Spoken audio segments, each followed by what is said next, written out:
tantos católicos, tantos protestantes, as diversas denominações do protestantismo, tantos espíritas, tantos testemunhas de Jeová, tantos messiânicos, tanto isso, tanto aquilo. Fizemos um levantamento estatístico. Aí eu lancei o desafio para as crianças trazerem para a escola, poderiam buscar com seus pais, ou na sua igreja, no seu templo, no seu centro, onde fosse que eles frequentassem, ou com o seu pai, ou com a sua mãe, ou ela tirar do seu próprio conhecimento, trouxessem para as outras crianças algum elemento, alguma ideia do que para eles significava a sua religião. E quem não tivesse religião, também que trouxesse aquilo que acreditava ou que não acreditava, enfim. E as crianças expuseram umas para as outras, aí estimulando o diálogo aberto, né, o saber ouvir o outro, porque eu já participei, por exemplo, de encontros chamados de ecumênicos, em que cada um fala para si e ninguém ouve. Né? Eu já participei, por exemplo, de cultos ecumênicos que o indivíduo faz a sua prece e vai embora, não ouve os outros falar.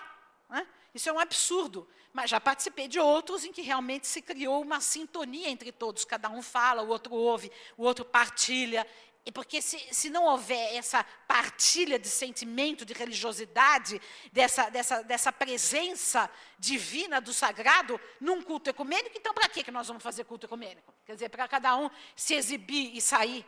Então, exatamente, procurando estimular nas crianças esta capacidade de ouvir o outro e de se identificar com o outro, então, nós fizemos esta abordagem que cada criança podia trazer algo a respeito da sua própria religião e expor para os outros, sempre tomando conta para que não houvesse gozação, ironia, discriminação com uma ou com outra religião. Né? Em seguida, nós fizemos o seguinte, pegamos alguns representantes das grandes religiões, pessoas, esses modelos de ética a que me referia, para trabalhar dentro da sala de aula. Elegemos alguns, não foi possível muitos, porque o projeto durava 6 meses, mas trabalhamos Gandhi, trabalhamos Martin Luther King, trabalhamos Francisco de Assis e Bezerra de Menezes, que é representante do Espiritismo. Então, fizemos o quê com esses diversos representantes, que são modelos de ética que transcendem as suas próprias religiões? Cada um deles trabalhamos de maneira interdisciplinar, porque essa é uma coisa fantástica das religiões.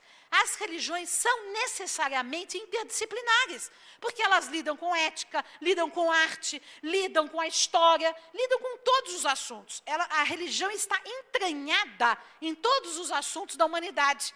Então, nós podemos, a partir de um projeto de ensino interreligioso, tratar de várias disciplinas. Então, por exemplo, falamos de Gandhi, então vamos contar a história da colonização dos ingleses na Índia, da luta pela libertação, aí falamos do pacifismo, falamos do vegetarianismo que Gandhi propunha, estudamos várias ideias.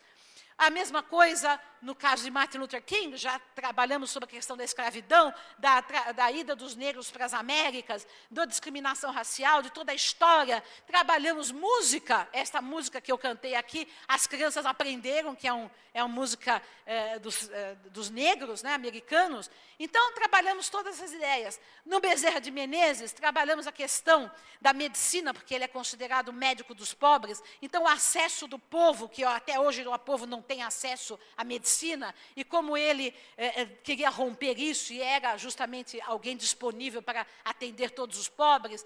Então, discutimos a questão social no Brasil, a história do Império, etc., etc.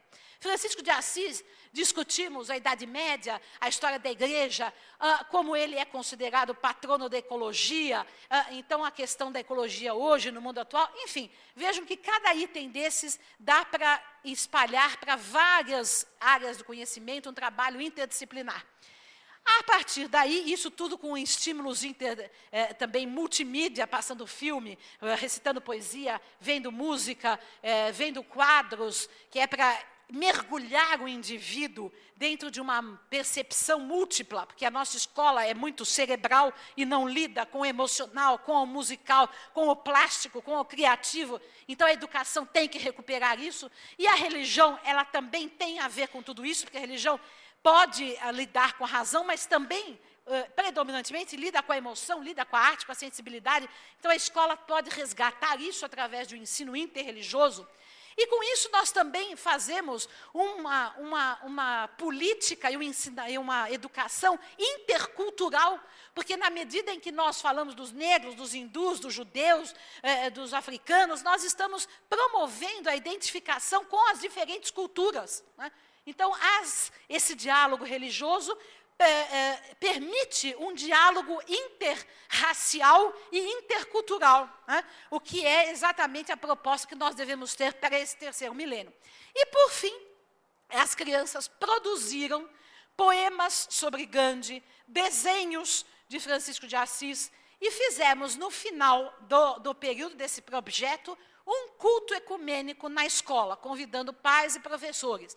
Cada religião, as crianças elegeram representantes de cada religião que havia na escola.